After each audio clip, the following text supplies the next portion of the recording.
এই বন্ধু কি অবস্থা, তোরা কেমন আছিস সবাই? এই তো ভালো আছি, তুই কেমন আছিস? এই তো আলহামদুলিল্লাহ ভালো আছিস, তোরা কেমন আছিস? আছি, ভালো আছি। তো ঘটনা হচ্ছে আজকে সবাই তোর খাওয়াইতে হবে, বুঝছিস? কোনোদিন খাইতে চাই না, খাওয়াইতে হবে আজকে। তোরা খাবি? দাঁড়া বন্ধু, আমাকে 5টা মিনিট সময় দে। ওকে ওকে, ঠিক আছে, যা দেখ।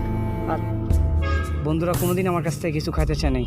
আল্লাহ, আমার কাছে তো 1টা টাকাও নাই এখন। আচ্ছা বন্ধু, তোদেরকে কালকে খাওয়াই, আজকে আমার কাছে টাকা নাই। শিওর কালকে খাওয়াবো, শিওর সবাই রে খাওয়াবো। ধুর, তোর মতো ফকির বন্ধু বান্ধব দরকার নেই, যা। ফকির ফকির একটা, এখান থেকে চলে যা, তোর মতো বন্ধু দরকার নেই আমাদের। কালকে বন্ধুদেরকে খাওয়াইতেই হবে, যেখান থেকে টাকা পারি নিয়ে আসবি। এই বন্ধু কি অবস্থা? বন্ধু আজকে তোরা যা খাইতে চাবি তোর তাই খাওয়াবো। সবাই ওয়াটার দেখি খাবি। সরি দোস্ত, কি সরি। হয়েছে, কি হয়েছে বন্ধু, কি হয়েছে? এই ওইটা ডন না, ডন না? হাই রে, এত কষ্ট করে ওই, ও কত অপমান করা বললাম আমরা, সি সি সি, কি কাজটা করলাম আমরা। ভাইয়া 100 খান টাকা হবে? আসলে কলেজে একটা অনুষ্ঠান আছে। থ্যাংক ইউ ভাইয়া। সরি বন্ধু।